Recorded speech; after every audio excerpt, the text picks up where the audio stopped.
or speak out and be fired, said a worker at the Taiwanese-operated Pouchin plant at Sukabumi, said dailymail.co.uk. This is horrible to be in a constant worry to go to work. Adults are not the only ones being caused with this worry.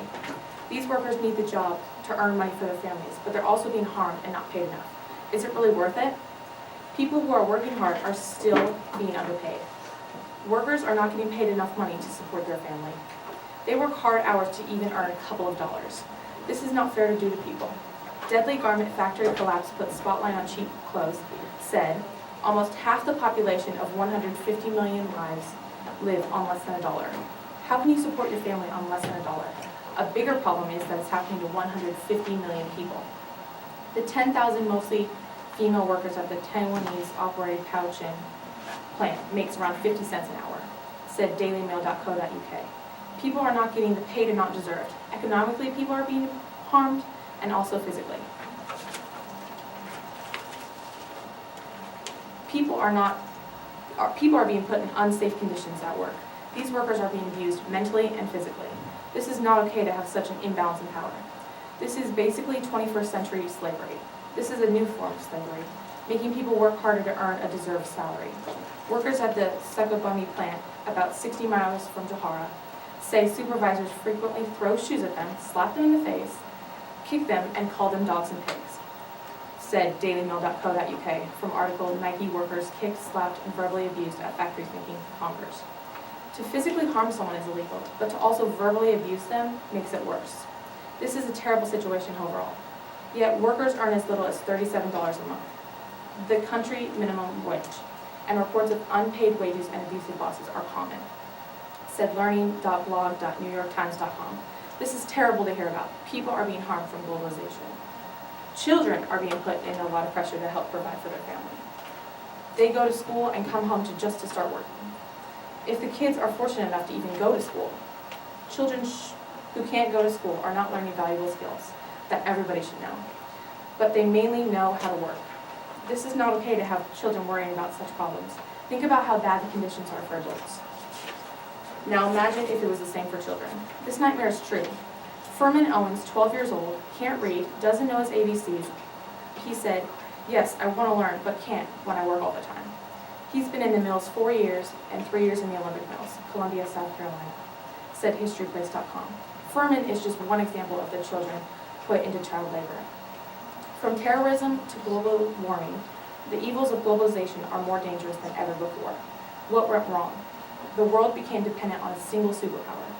Only by correcting this imbalance can the world become a safer place, said foreignpolicy.com. This quote helps support the uncontrollable damage caused by globalization. Globalization has impacted the world in a negative way. It has caused workers to be underpaid, threat of harm in their own work environment, and children are being impacted as well. Thank you. Thank you, Katie. So before we get to Sydney Bouts' speech, I just want to say, if the 29 bell rings, please stay so that you can vote for and learn the Oratory Champion. So with that, Sydney Bouts is going to be our second Oratory finalist to present. Thank you. Let's stop avoiding the unavoidable. Stop dancing around it all, because it's happening. Globalization is here. It didn't just appear like an apparition suddenly realized. No, it's been happening since Asia and Europe first made contact and has captured our world since. It is a beautiful movement, one that brings us all closer together every day. The possibility it opens are innumerable. Globalization is not a sudden thing. No, globalization has been steadily flourishing under our watch, and it will continue to increase the relationships of all of humanity. Globalization is an integral part of our history, and it is very adamantly a part of our future. Free trade has upended international relations, and we are now so well able to understand each other and our motives that we can work together towards peace. Free trade drives competition, making it so that any country can have access to any good provided by any company. The competition drives suppliers to reduce prices, meaning beautiful price tags for you, me, and the average Joe. Without the communication and sharing that globalization brings, countries that need resources they can't provide themselves would be at a loss. In turn, other countries benefit from giving the extra that they have and receiving other goods that they need. This develops trust and friendship between countries, and it also helps to secure peace. This is because countries depend on each other to provide a good, and so they will be less inclined to cause any strife. In the wise words of the 3-time Pulitzer Prize-winning journalist Thomas L. Friedman, no two countries that both had McDonald's had fought a war against each other since each got its McDonald's. When each country is giving and receiving something, there's no reason to burn any bridges or jeopardize the supply of that good. Giving and receiving is the way of the world, quite literally, and it is the reason that we are so advanced in our ways today.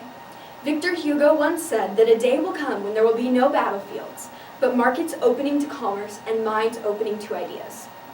Well, we are working hard towards that vision.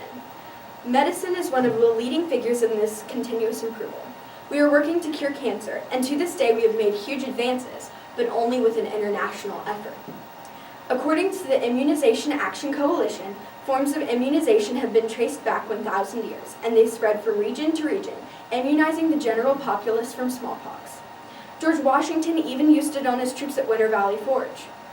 The practice was first introduced to America through the triangular trade, and it has since developed into flu shots. The sharing of this technique has ultimately saved an innumerable amount of lives. It is not just through medicine, however, that globalization improved lives, but also through providing jobs in low-income countries and raising the tolerance between people. That doesn't even mention all the technology and the internet have done in terms of informing and furthering everything that we have ever worked towards. We are working hard to make it a globe of understanding and of similar interests, and I believe that this is an achievable dream. Many say that our interests are becoming too similar, however, and are afraid that larger cultures are taking over the minorities. But is it a bad thing, the cultural blending, the shared traditions, the growing tolerance and acceptance of people everywhere?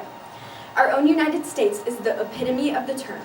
Cultural melting pot? That's exactly what we are, and are we not, arguably, the most prosperous country in the world? We integrate so many attributes from all of the different cultures around the world and use them for betterment. We can use all of these gathered resources and ideas to further not just one country, or even one continent, but one Earth as a whole. Globalization doesn't mean leaving heritage behind, but rather pulling together all of the cultures of the world into one. Harmony. Kofi Annan, a Nobel Peace Prize recipient, brings up a good point on the matter. She says that we must ensure that the global market is embedded in broadly shared values and practices that reflect global social needs, and that all the world's people share the benefits of globalization. We have to figure out where it is that we are going and make sure that no one gets left behind.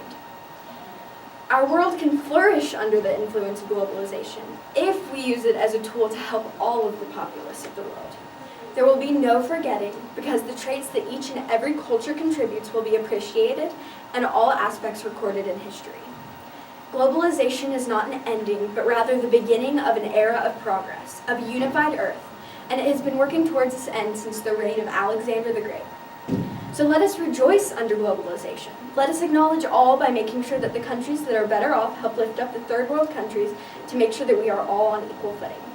I realize that this is a very demanding request and that it's going to require leaders in positions of power to fulfill and be long in coming.